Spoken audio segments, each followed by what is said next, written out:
Welcome back to this morning's edition of the Talk Shop in Studio 255. I'm Eric Henderson, and my guest this morning, Patty Butler. She's spent more than 28 years working to help dementia patients and their families, and her successes include working with a team to open Wyoming's first special care unit for the care and treatment of Alzheimer's disease in the state of Wyoming. She also taught future medical professionals how to understand the human cost of the condition, Alzheimer's. And her book today, Traveling on the River of Dementia. Patricia Butler, good morning. Good morning. Good morning. Wonderful to have you in Studio 255 here at the Laramie Plains Civic Center. What a career you've had. What a path. Yeah. What a wonderful path. And you know, as you did your 28 years as a professional, educating other professionals in Alzheimer in the state of Wyoming, what memories do you have that were really perhaps the most important in the development of your experiences that you've incorporated into part of traveling on the river of dementia? Well, when I first worked at a facility in the state that opened the unit, they found out that I taught in the universities back east in critical issues in health education. They said, okay, we're going to take this one and we're going to train her so that she can learn. So I learned from them. What I remember is being trained by researchers from Santa Barbara, California in the latest, and having intensive training in just what dementia is. And they said, we need to get you involved with the Alzheimer's Association Board. And it just was a fledgling board that just started. So I went there and I found out what they were doing and looked at opportunities to serve with them. And then in the 90s, now you have to understand, this is before we had the University Center on Aging and before we had all the opportunities to go online and learn about Alzheimer's. So I was with the beginning of learning and then sharing that information with the public. And so being involved with the Alzheimer's Association Board and lady chairing it and being the state educator, I traveled all over the state. And I went to support groups all over, learning what was happening and visiting with physicians. And many physicians told me I only had one class in dementia. Now, this is in the 80s and 90s. So I realized we've got to really talk more about this. And what I found when I'm when I was traveling around teaching, I found that people who had loved ones with mental status changes before they were diagnosed were embarrassed, didn't want to talk about it, didn't want anybody to know about it. But all their friends knew, and people, they had nobody to talk about it, no one to share their stories. And that's what I realized, oh my goodness, we've got to get this out in the open. We've got to really talk about it and find opportunities to give people a support group, a class to take, other people who run facilities that have information to help them. And that's what I found out. So I ran a support group for 28 years, and you learn a lot. You learn from people what they're going through. Where did you base that support group, Patty? I did not base it in any of the nursing homes I worked because people do not want to go to the nursing home to talk about things. They really don't want their loved one to go there. Yeah. So we have to find opportunities to meet. And sometimes we met at Perkins. Yeah. And, you know, in the afternoon. And then the Epson Center was gracious to give me the opportunity to have people come. And it was so wonderful timing. People would go for lunch, and then they would stay for a little bit to go to my support group. Right. And then when I lived in Carbon County, I had a support group in every single community. Once a month, I would go and work with Elk Mountain, Hannah, two in Rollins, Saratoga, Encampment, Baggs and Dixon. Each had, separate times that I would go because people wanted the opportunity to talk about it and didn't want their neighbors to know what they were dealing with. So a lot of confidentiality was important. Talking and listening and learning, right? Yes. Yeah, so much importance. When you talk about the 80s and the 90s, in and around as time developed and you came into the year 2000, Did you recognize dementia and Alzheimer's signs in your own family leading up to 2000? Yes, I did. I opened the first unit in 1990, and then I moved to Laramie in 93, and I was recruited to open a special care unit here, and then I had the wonderful opportunity to work with the university. Then I noticed changes with my mother. I'm from New Jersey. I come from a Hungarian ethnic background, and very close-knit family, even though you live 2,000 miles away. And my mother would call, and she would tell me the same story. And I've got a notebook, and I tell my families, get a notebook and write down things that happened so that you have a history of when things started. And I went, oh my gosh, oh my gosh. So then I was worried that my mother had depression, because it's very important that you have a diagnosis, and it's not easy to get one. Usually you can't get a definite one until you do an autopsy after death. But there's delirium, depression, and dementia, and we have to do testing to see which one it is. And because I knew those tests, and I worked with physicians here, and I worked with my mother's physician. I said, my mother's, I'm explaining, and he said, she's so worried about having dementia, losing her memory. So it started then when she was worried. And so in the book, I have my mother's voice. In the book, all of the pages that are with italics are my mother's voice. Okay. And then she would say, I'm going crazy. What's going on? Oh my goodness, I can't find my things. Oh my gosh, help me, find me. And when I started to share those thoughts with my support group, they said, Patty, you got to write a book. So my mama, every time I went back, now I'm the caregiver at a distance, 2,000 miles away. So the caregiver at a distance has a whole different perspective. You see gross changes. And where my father and my sister who lived in that community, oh, your mom was just depressed. Oh, she's just sad. But I knew you're so close to it, you don't recognize the differences. Until somebody points it out to you. It's much the same phenomenon as when you look at a photo. You didn't see yourself carrying that weight or that look until you saw it in a photo, almost separate yourself. I want to tell you about my mama. My mama was a bank executive and very bright woman. And there's a lot of humor in the book because she had such a brain that found jokes. The one time I was visiting her and I said, Mom, why is there a box of Kleenex in a freezer? And she said, you never know. When you're looking for meat, you may have to blow your nose. And things like when she would go to the doctor would always question her, do you know who this lady is? And she said, that's my daughter, Patricia Mary Novak. Pardon me, Patty, but you got old. And another time, the doctor always asked her who different people were. And you could see, she had a sense of humor. She said, do you know who I am? She said, you better be my doctor because you're supposed to know more than me. And so the sense of humor was still there. And that was wonderful to see. But her disease process lasted 15 years. Tell us what the official term Alzheimer's. Well, Alzheimer's comes from Dr. Alois Alzheimer's, who discovered plaques and tangles on the brain in the early 1900s with some of his patients with dementia. We used to call things senility, senile dementia, and no, those are pejoratives. We don't want to use that terminology.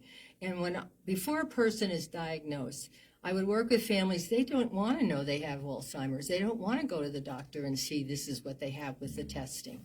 And remember, it's probable Alzheimer's. And so I would say mental status changes. And that, for the support group people, that was an easier way for the walking into the disease dementia. Not knowing right off the bat, mental status changes.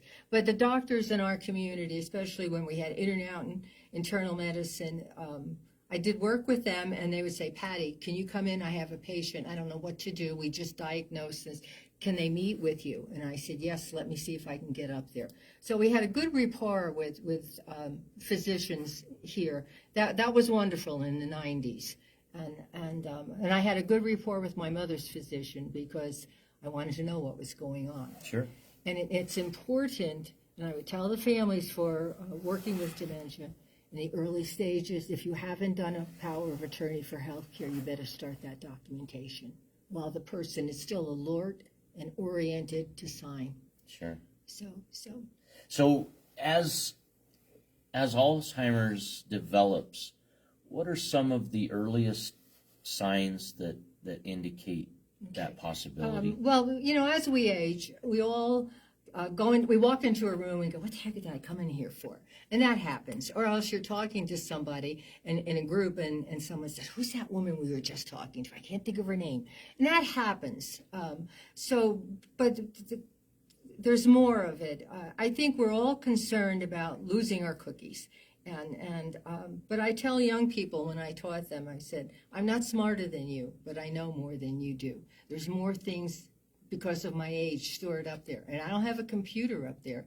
I have a filing cabinet. And my filing system may be difficult to go through to find something. So give older people a chance to get that information back. It takes them a little longer. That's normal. But when you start seeing keys in the freezer, my mother's Kleenex in the freezer, that was a sign. Other signs were, I'm going to use my mother's example.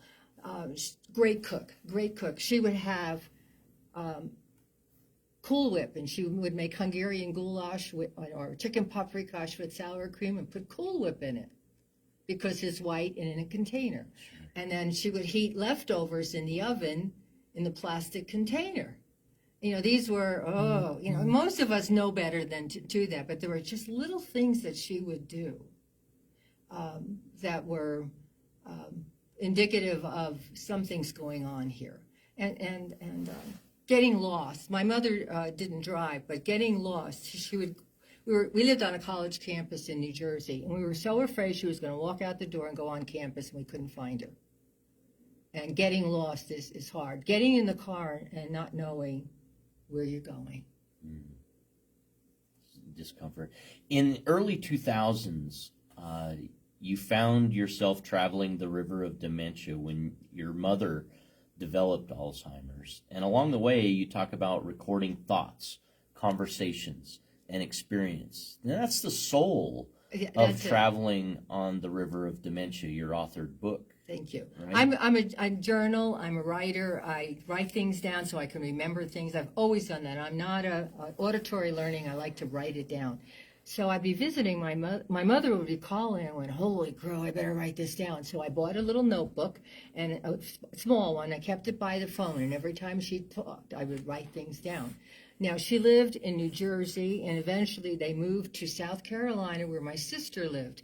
We thought about moving them here, but at this altitude they couldn't live. It was impossible to move here. So when I would visit in their home, she would say all these expressions. I've got to write it down. So if I didn't have a notebook, I wrote on my hand. And when she went into assisted living, I'd go into the ladies' room and pull down the paper towel, and I better write this down. And that's what I did. And I have the ability to write down what people say and to remember that. It's a good memory unit I have.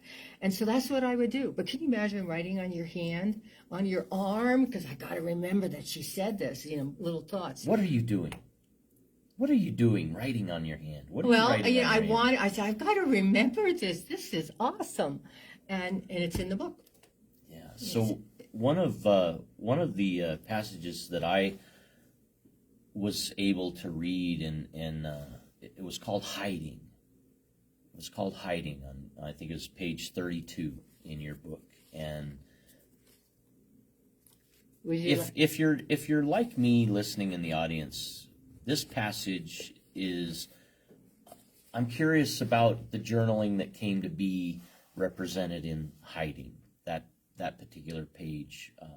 If you don't mind, would you share that with our audience? All right. Can I read it to you? Yes, please. All right. This is Hiding. Now, I'm my mother's voice. It's missing. I can't find it. I put it right there, and now it's gone. Did you take it and hide it from me? How could you do that to me? Why did you do that? You know I need it. Where did it go? What am I looking for? And now, so as I put milk in the cupboard one time, if not two or three, in my life, I sit and think about hiding. I think about hiding, and I think I do these things to myself on occasion. And it strikes me that Alzheimer's is so serious, so important to understand. Dementia, it's almost feared that we all go through that cycle of life at some point. What's the truth with cycles of life? Do we all go through these at varied degrees, or is that no? There's not some the things case? that most people who are over 80, the aged population. We used to think when I taught, they'd say, what percentage of people 65 and older are in the nursing home? They would say things like 40% because they weren't aware of older people. I'm 82, and I've got my wits about me, and I'm still learning. I'm still active. So that's a help to keep healthy aging. I could be sucker punched with Alzheimer's because my mother has it. I have a 50% chance of getting it. But I'm not going to worry about it because if I do get it, my children are aware. I have all my legal documents in place, and I'm not going to remember it when I'll have new friends when I'm older. It's not a thing for me to agonize and worry over. And I have friends who agonize and worry about it. And they say, Patty, can you give me some of the tests? And I said, no, I can. But I say, you need to talk with your physician and see if you can get a mental status exam. And what they do is they'll do an exam for you and get a baseline. And then if you see there are changes, and they say, come back in a year and we'll see if there's some more changes. And this is good to know. But so you do a benchmark. Yeah. If you have occasion to think that it runs in your family and it might be valuable to have a benchmark, right? And you ask for an assessment. There are different forms of dementia. There are, and that's important to understand. And I'm not going to go into all of them. And that's why you need to work with a physician. And most physicians have someone who can do the testing, if not themselves, and to figure out where you're at, and then to give you opportunities to let you know what's available for you. But the biggest thing that you need to know is you better get your legal documentation in a row. Get your power of attorney for health care. Figure out... and you want to do that while everyone's alert. You bet. And it's a choice. It's a known choice, right? Those are important, critical pieces. That's very important. Most partners should do this, whoever your partner is, to see that someone is taken care of. And I told my dad, Dad said, well, your mother and I speak for each other. I said, all right, Daddy, Mommy's not going to be able to do this very longer. So put Patty first because I'm the oldest, and then Janet. We have two in our family. And we did that so that when my sister was in South Carolina and had to deal with something, she would call me up and say, I'm going to do this with Mom and whatever. But get your legal documentation. And the state has wonderful forms for you to use. Your physicians will give you forms, a DNR form, do not resuscitate, put something on your refrigerator. That's really critical. But in the early stages, we all have some symptoms. But, you could have 3 symptoms, I could have 5, and they may not be the same. Okay. So it's not, you don't have the same stuff. It varies.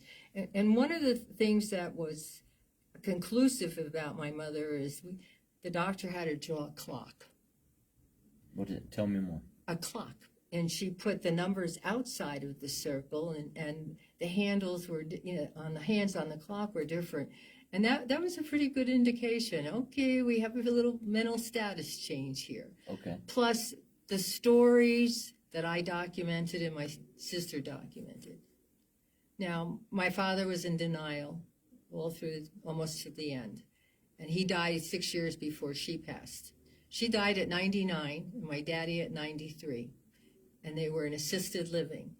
And he would go get her out of the memory care unit and bring him back to his apartment. And I said, Dad, spend some time with her there. He says, I don't want her to turn into one of them. And I said, Dad, she is one of them. And that's a hard thing. Wow. And I come from an ethnic group that people take care of each other. And there are different kinds of families that I'm never going to put my father in a nursing home. And I say, don't say that. And when my dad was dying, he said, I want you to take care of your mom. And I said, Daddy, I will see that mom's needs are met. Do you see how I worded that? Right. Yeah. Because it's like not over-promising. yeah, and right. And then the guilt you feel. And I'm the professional, 2,000 miles away. Don't you think I felt guilty? You know, somebody said, well, why didn't you move there? I said, well, because my husband had cancer and I had to take care of him. And you know, we all have, the Alzheimer's situation isn't the only problem we have in our families. There's lots of things that go on. And it's hard on families when the middle person has children and at home to take care of, and then has grandpa and grandma, one of them has a disease. So when you go visit, make sure you see what resources are available. We're visiting with Patty Butler, and she is author of Traveling on a River of Dementia in Studio 255 this morning. You talk about your self-description of the book is, it's not a how-to book, but it is a testimonial to family love and support. Yes. When did you begin this book? When she called on the phone from New Jersey when I lived in Saratoga and would tell me things and the same story, and I said, uh-oh. And I had already been working with Alzheimer's training and people for a long time. So I guess I was more cognitively aware of what the symptoms were, and I said, oh no, oh no. And my husband said, I said, why me? He said, why not you? You've got the expertise. You can, write stuff down. So when I wrote things down, I like to write things down. And it's how I get it out of me so it doesn't eat me up inside. And that's important when you're dealing with dementia. In my support group, when you become a member, you got a damn it doll. Tell me more. It's a doll with no figure. It's just a stuffed animal, a doll that I would make with funny hair and 2 dots for eyes. And so when you're dealing with a lot of pain and anguish, you don't know what to do, you take that doll and you go bang, bang, bang and say, damn it. Yeah, okay. And so I gave them something to use, a release, to get it out. Yeah. So this is what I did and what I did with my family. And my expertise shows in some of the writings of what we did and what worked and what didn't work. And one of the big things that families have trouble with is orienting their loved one to reality. You want to say, no, it's not August, it's December. And I show them that doesn't work. Sometimes we have to go and join the person with the disease where they are at. Join them in their reality, not your. Sometimes you just can't bring them back. So you just enjoy the talks when they tell you what they did when they were younger. And so you don't orient to reality, you do reminiscence therapy. Patty, you did me the favor of reading Hiding. Would you delight our audience with From Light into Darkness into Light? It's your first entry. Traveling on the river? Book. Yeah, it's I'm going to read your part first of it. Entry. And I'm traveling along the river of dementia is like traveling through a barren landscape. We go from light to darkness. In the beginning, God created light out of darkness, out of the dark void. This disease is the opposite. We start out in the full blazing light of knowledge, of joy, of illumination. It's as if the light of reality dims and the person goes into the darkness of loss. The mind's memory fades and grays until the light goes out. And I'll leave it at that part. And that's really what Traveling on the River is all about. And if you look at the picture on the book, it shows a little eddy over there, but there's rocks and boulders and rivers, and that's what the person is going on. And sometimes they'll go into a spot where there's a little calm water, and you can visit and be there, and you go, wow, it's not so bad. And then, boom, it changes. So, what are some of the resources available for people who might be recognizing some of these things might have concerns about Alzheimer's and dementia entering their family's story. Well, we're lucky we have a support group here, and they meet at Perkins on a Thursday afternoon at 3 o'clock. We also have the Wyoming Center on Aging, and that's Catherine Carrico and Christine McKibben. Both are involved with that, and they have wonderful information and professional help and resources to help you. And then if you have a computer, just go online to the Alzheimer's Association. In the beginning, I had handouts. I mean, every time we had a support group, I would come out with paper. You know, I'm a reader, so it's important that you know some of these things. But how to communicate with somebody? How do you set up a power of attorney? How do you I had a form set up where if you had to get a sitter, you had to get your hair done, or you had to go with coffee hour with the guys, and you wanted someone to be with your loved one for 2 hours, I had a form set up. The name or how you can reach me, my phone number, the Poison Control Center, the doctor, people you can contact. So you felt more comfortable leaving your loved one because it's like a babysitter. Right. And so those are things that you get by contacting the Alzheimer's Association. When do you take the keys away from somebody? That's a whole new ball game. And I worked with Dr. Gary Poteet at Snowy Range Vision, who came to my support group and talked with the people about the reaction time tests he does and what he does to evaluate. And those are the things you will learn by checking with the Alzheimer's Association on board, going to support group meetings, and calling the Wyoming Center on Aging to get their resources. We're lucky that we live in this community that has all this. And there's a state Alzheimer's Association board, too. And they recently had their memory walk in September. And great turnout. And it's great to see young people involved. The university people had fraternities. This community is very much involved with it. And when I was working, I did roll call with the police department to say when somebody reports a woman shoplifting, it may be this person is going, oh, nice, and may have mental status changes. Or when you have a man urinating in public, it may not be because he's trying to expose himself. He grew up on a ranch and he had to move into town to be near his family, and when you got to go, you got to go. So allowing the people who are involved with this to know to be gentle and careful with elderly people who are caught doing something they shouldn't. Right. You completed traveling on the River of Dementia some time ago. 10 years ago. What's been the impact that you've heard from folks who have enjoyed your book or traveled through your book and related it to their own lives? Well, yeah, thank you. When I did Meet the Authors at the Senior Center, I had members of my support group. And I ran a support group until 7 years ago when I had to have some surgery done. Brain surgery. The brain works, the vision's kind of crummy. But they came, and we hadn't been together for 7 years. And I wrote about and read Ode to a Support Group. How important it is that you don't take this alone, that you share with somebody because you can't carry the burden. And afterwards, when they got the book, they said, holy mackerel, this is how my husband was feeling. This is what you wrote, just what he was feeling, and with the man with the disease.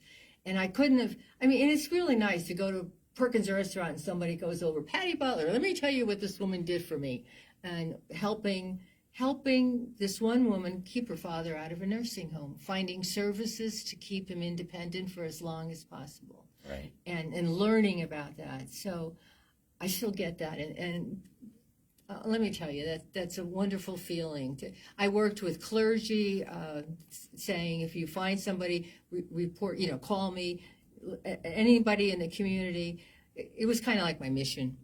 Kind of thing. And I still am available. And every time I do a reading, there's somebody who shares their story. And we talk about it, and we get together for coffee or come to my house. And I'm still there. I'm still available. But this book is my story, but it's a story of what the person with the disease diagnosis feels, what the person who's stuck with the caregiving and can't get away and feels angry, what the loved one, my parents were married 68 years, what the loved one feels about watching their partner fade away and fall away and how to deal with it. So even though it's my story, it's in every person's story too. You talked about your mother experiencing this condition in 2000. How long did you and your family deal with this before her death? 15 years. 15 years. My husband had some medical issues that I had to stay here, but I would fly back to New Jersey 4 times a year. Every time they had a doctor's appointment, I would go with the doctor. And then eventually they moved to South Carolina, where my sister lived, because it was at sea level, and she wanted them to be, she's my younger sister, she wanted them to be close to her to share their lives together, but she never expected this. Right. And she got calls in the middle of the night, and she was there. She was always there, and took care of things. And so I just said, vent, this is me. And I would go there and try to support her as much as possible. My father, 68 years of a beautiful relationship, a beautiful marriage, and he never expected that. She was just sliding away from him all the time. And it was difficult to see that. But I'm glad they had 68 years together. So the back and forth, 4 times a year, visiting the doctor, being supportive to my sister and my father. And after my dad passed, my mother lived 6 more years, and she was then in a nursing home. And we had wonderful caregivers. And you support the people who provide the care for your loved one, because they can't be there they're there 24/7, but they can't be there every minute. And what you really need is to allow them. It takes a little longer to do the caregiving than you would do yourself, but they're doing it. You talk on the back jacket of Traveling on the River of Dementia about your father's love and kindness on the journey for your mother. Mm-hmm. How powerful of an influence is that love and kindness within a family? I never saw him getting angry, and I'm sure he did, because they would be in the car and he would have the child-proof locks and lock all the doors. And she goes, "John, there's a bug in the car. Just open the window." And he'd open the window, and she'd take her $3,850 hearing aid and throw it out the window. And they're on an interstate, so he knew he couldn't stop. She also threw her diamond ring out the window because something was on her hand, and he was driving, and he stopped for that, and he couldn't find it. So what he did is, instead of her lovely big diamond ring, he went to Walmart and got a glass ring and put that on her finger so she would still feel that she was married. Right. And I know he was hurt, but he just wanted her to feel. I mean, that's the kind of love. And when he started to talk about my parents traveled all over the world, and when we were growing up, we traveled all over the United States. And my mother we had AAA triptychs, and my mother was the co-pilot. So that's why the traveling is an important component of my parents' life. And the things that he would just talk about, all the places they had gone to remember. He finally got to talk about the things that they did when they were younger, and she would remember some of those things. There's an important statement that you write, and it's this: being an Alzheimer's professional does not take away the agony and pain, frustration, and uncertainties that you felt dealing with your mother and her condition. Yeah, and I think it doesn't put us in a better place. No, I knew more. I knew more stuff. I knew what different, but it got stuff, And I tell people to share that, because if you don't, you're going to get headaches, you're going to get arthritis, you're going to get ulcers, because you're going to keep all that pain inside. And I was a counselor, so I knew enough to share all that stuff with. And that's why my support group helped me as much as I know I helped them. Yeah. So even if you're a professional, it's a tough road. But I knew where to go and who to turn to, and I hope some of the advice that I use will help other people, because it's because of my mom and my family and my support group members that this book exists. Who's Pamela Galbraith in your That's life? my friend. She's a writer. She's just publishing her new book in January. And she has, we're very close, and I asked her to read the initial copy of the book and comment on it. And she helped me understand it and encouraged me to get it published. She encapsulates her observations, and here's what she had to say. This work is as much an extended poem in praise of family, life, and familial love as it is an examination of dementia. The beauty and truth are juxtaposed powerfully. Butler prepares this authentically for our own journey.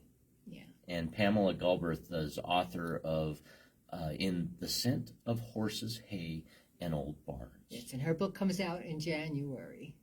And along her path, have you reciprocated in review of her authored work? Some of her work, yeah. She's a great historical writer, and her book is going to be published by the university. And Pam she writes her musings and sends them out every month. And she's a marvelous writer, and she's encouraged me. And I encourage everyone to read her stuff. And she's a gentle soul and a kind, loving, caring person. If interested, you have 209 chapters, if you will, or pages yeah. of your work traveling on the river of dementia. Are there different days where different passages rise and present themselves as really valuable to you yourself? Every time I do a Meet the Authors or do a talk with you, for example, it brings it all back, because I go back and I say, what should I remember? What should I, what will come up? And I relive it. And it's not painful, but reliving it is like bringing it back and then processing it all over again. And when I came here, I said, okay, Mom and Dad, this is for you. This is for you. And I live this to help others with it. And you're right, there's the agony and reliving it. But it's also, while I was doing support groups, and when I was doing this, my husband was dying of cancer. So dealing with my husband's cancer helped my support group people and my family. And all those things that happened with the support group helped me, So none of us is as smart as all of us together. I love that. You are so positive in your approach to a really dark place for so many in life, and may your knowledge and wisdom give light to many more. How does someone get hold of a copy of your book best? Well, it's on Amazon, but I have a pile of books at my house, so it's get a hold of you. Get it from me, because I don't make money on Amazon. Right. I have the books at my home. Can I give out my phone number? Please do what you my feel phone number is comfortable 307-760-4527. 760-4527. And I take Venmo. I have the book, and that's including tax, because I had to get a license from the Department of Revenue to collect sales tax. Right. Now, your authored email is Patricia M. Butler, author, @yahoo.com. Yes, yeah. And you can do that too. You can do that also. But I have the book, and I have someone coming over this afternoon to pick up 2 more copies. She bought 2 copies, and she said, I need 2 more. I said, okay. And so I'm available to do this. And I'm available to speak to different groups. My final question really this morning is about the mental state of our country. So much mental health Yes, as a topic of conversation. What's your perspective on the mental state of America? Maybe it's separate Alzheimer's, maybe it's parallel, maybe it's intertwined completely. What would you say? I think what's happening is we're feeling like we're losing control of who we are and who we were. And we're looking to the past to how we were. And older people do this, but we're looking at how things were, and we have to look at how things can be and we have to be involved. Whatever political party you're with, whatever group, club, volunteer program, you have to be involved. And I believe in we take care of each other. I believe in volunteering and sharing your expertise with other people. Because you sit back and just muddle, and what happens? You get a sore headache, you get a sore neck, you get ulcers. So if you variation of stress, isn't it? Yes. So what we need to do is be involved and do things and help one another. And I know people are concerned what's happening with our state, with the Department of Health, with the cutbacks. I'm pleased that I belong to a church that works with helping other people. Community holidays is coming up. So many people during the Christmas time are involved with helping families and children meet their particular needs because of financial difficulties. But let's continue this year round. Let's be involved and not give up. It's great what we do at Christmas, but we must continue to none of us is as smart as all of us, and we have to share what we have with each other. We have to share the stuff we have inside our head and our heart and our gut by caring for each other. Patricia Butler, thank you for joining the Talk Shop. Thank you. You have been a delight, and I thank you. And one more question comes from the audience. What's your favorite passage today in your book? Well, today it's hold on about my sister, because my sister is hurting. And I can't find it right now. Take your time. My sister is the one who has the burden of caring for our parents. She's the first to be called, and so that one, she's the one that's dealt with the burden, and that's hitting me right now. That because now she's dealing with her own burdens. We always have things going on in our life, and then the dementia comes in as a sucker punch in our lives. And when I wrote that, I said, who can depend on me? I'm not there. My dad and sister have the burden, but I'm not there, but I care. And I have to remember that. I care, and I do what I can at a distance. And so that today is there for me. Patricia Butler, I thank you personally for your time, your talent, and your treasure in all this topic, and your family and your friends and your community. Thank you for that. Thank you it takes a village to raise a child, and there's no question you are a leader of a village. Thank you. Thank you. Thank you.